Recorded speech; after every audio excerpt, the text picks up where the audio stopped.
Let's start with this. What are your thoughts about the president's speech last night?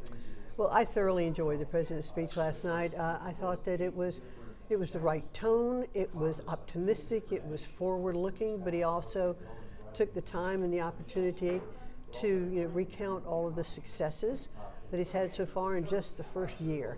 And I think it was important for him to do that because so much happens all the time in our country every single day that I really thought it was very important that he did tick off a lot of the successes like no tax on tips and had some of the people that in the audience, especially the one working mom who has 2 jobs, and she and her husband were going to have more money to take home, and I think those are important values for him to continue to reinforce. Yeah, I think he talked about how her tax burden was cut in half because of some of these initiatives, taxes on overtime, tax on tips. Yeah, about $5,000. $5,000. Would you say folks are better off today than a year ago economically? Yes, I do think they definitely are, and we clearly are heading in the right direction. I mean, it takes a while to turn around 4 years of bad policy. And I'm really happy to see that some of those things are starting to hit home. The One Big Beautiful Bill or the Working Families Tax Cuts Act that was passed really will have great benefit. And I think it's taken a little while for those to kick in, but now they are. Tax refunds will start coming pretty soon. People have more money in their pocket. Wage growth is clearly up. And we have more people working in the country than ever before. These are all good indicators. They do take time to hit and to feel, but I think they're going to start hitting home really. And I'll tell you, gas prices, which is something that's not talked about very much, it's just astounding how gasoline prices have come down, and that just impacts every American family. I paid $2.75 yesterday for a gallon of gas in Virginia. Let's take a look at education over the past year. What would you say are the key successes from the administration standpoint with education? Well, I think really, again, I'll go back to the the One Big Beautiful Bill and the first national school choice plan. There was a fear that this was going to take money out of public schools, and quite the contrary. This offers an opportunity for more money to be put into the system by giving individuals or companies, the opportunity to make these donations to scholarship granting organizations and then getting a tax benefit for that. They're not capped at how much money they can give, they're capped at how much they get a deduction for. But then that allows families who have children trapped in failing schools to get out, or they can use that money for tuition, or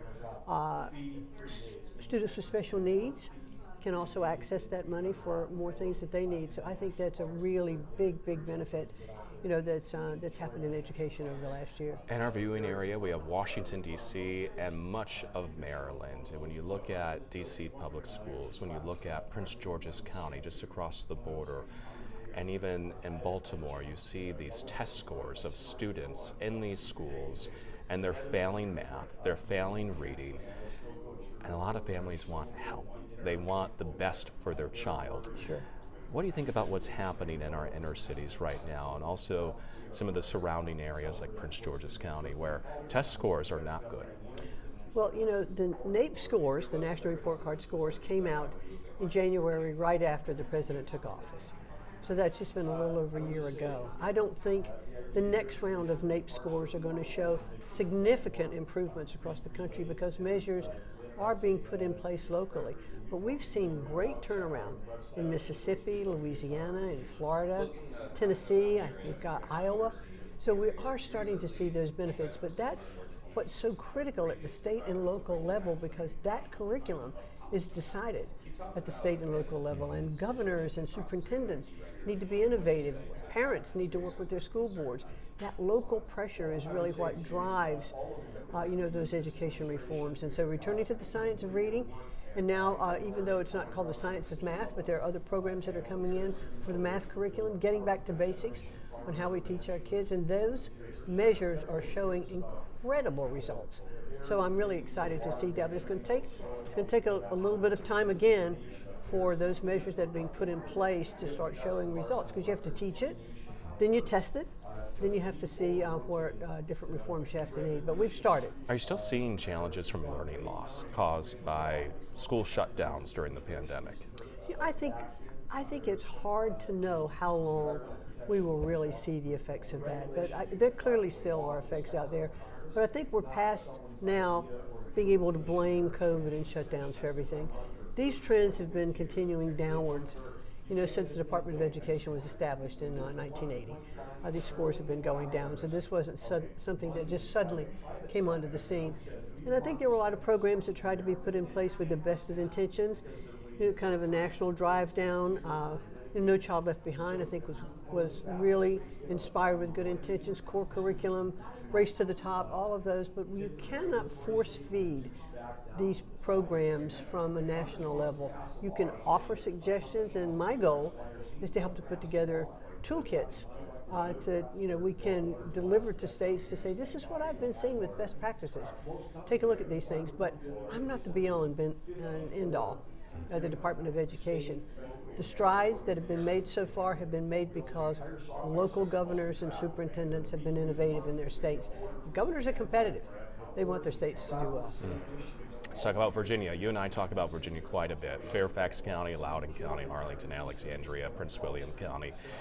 I know the Department of Education is trying to get these school systems to halt their policy that allows students to choose which bathrooms and locker rooms they go into based on their gender identity. That fight's been ongoing since this summer. Where does it stand right now? Well, I think the president has been very clear, especially in his executive orders, and I believe exactly in what he's saying as well. I think that boys are boys and girls are girls, and we should have those separate facilities. I don't think either side should be compromised, in that regard. So the pressure is still on. Sure, I think the pressure is still. We have to continue to make sure that those messages, are clear. And as we've seen across the country, and I know you and I've chatted about some suits that are ongoing that I don't want to do a lot of commenting about, in Virginia, both from the sides of men in girls' locker rooms and the converse. And so that's all playing out, but I think we are seeing a little bit more of a return to what I'll call normalcy and maybe sanity. I know you had a roundtable recently at your headquarters with parents in Northern Virginia and the surrounding area who told you their personal stories about what is happening. Girls in West Springfield High School in Fairfax County who have a biological male in their locker room. Right. And then also the parents of boys who were investigated by LCPS for sexual harassment, Title IX, and discrimination, and they were found guilty by Loudoun County Public Schools for that. What was your takeaway walking out of that roundtable, listening to those parents' stories about their kids and what's happening to their kids in their schools? Well, as a parent and a grandparent, if you stand in those parents' shoes, number one, just as a mom and a grandmother, and I walked out of here thinking what brave parents they were to come and discuss all this with me, and you could see the anguish on their faces, and you felt for them as they told their stories, and you knew that we just shouldn't have to be having these kind of conversations. We should be focusing on teaching these kids how to read, how to do math, to make sure that they are going to be able to be successful in life. And these are challenges, especially when things like this are happening, and it's kept from parents, and that the information is not shared with parents. And I think that that's something we have to make sure, something we're fighting all the time. Is it still your belief and the Department of Education's belief that Loudoun County Public Schools is violating Title IX with their bathroom and locker room policy? I think that any school that is violating Title IX, we're going to continue to take to task. All right. Want to take a look at downsizing the Department of Education, because I know that's something you've been tasked with since day one. What does that look like right now? We've signed what we've called some interagency agreements for proof of concept to move some of the programs out of the Department of Education with the personnel from education that has the expertise to be detailed over to a different agency. The budget is still ours, the supervision of the program is still ours. It's like working like a merger. Bring over, let's cross-train, let's have people involved in doing the program. So we've had a couple already that we've deployed into the Department of Labor that is working incredibly well. So we'll continue to move some more of those programs over, over the next year, and it'll be proof of concept to show that this is a better place for this to be located. It'll operate more efficiently, and we can continue to pare down the bureaucracy. If the Department of Education was no more, would offices like Title IX be moved to DOJ or somewhere else? We are still, working on those interagency agreements that would seem to make a logical place for Title IX investigations to go. All right. Going forward, now that you have a year under your belt, what do you want the State of the Union to look like in a year from now? Well, I can tell you one thing we're working on this. I'll take a little diversion. One of the things that we're working on this year, which is really fun, is the 250th celebration. So we've taken on the road our History Rocks tour, the Independence Trail tour, and we've taken. I think we've been in about 13 states with that now, and it's a great assembly program. Kids get really involved in it. It's civics questions. It's local civics as well as national civics questions, all about Declaration of Independence and the Constitution and all of that. And the kids have really been enjoying it. So I'm really proud of the fact that we're kind of bringing back that little flavor of history. And also the President's 1776 Scholar Award that is now in competition. Students are taking this test. We have over 8,000 entrants from every state across the country. And pretty soon we'll finish that group of testing, then we'll go to the district championships, and then in June we'll have the finalists, end of June, first part of July, come to Washington, and we'll have the winner then crowned up. It's over $200,000 in scholarship money. So it's all a fun thing that we're doing. So I'm hoping that State of the Union is going to continue to show the reflection, of this great country and how it came to be, and re-energize civics education. Well, Secretary, it's great chatting with Thank you you again. Anything else you'd like to add? Well, I think we've just had a good year so far, and I look forward to continuing a lot of the programs that we're doing. Thank you. Thank you very much.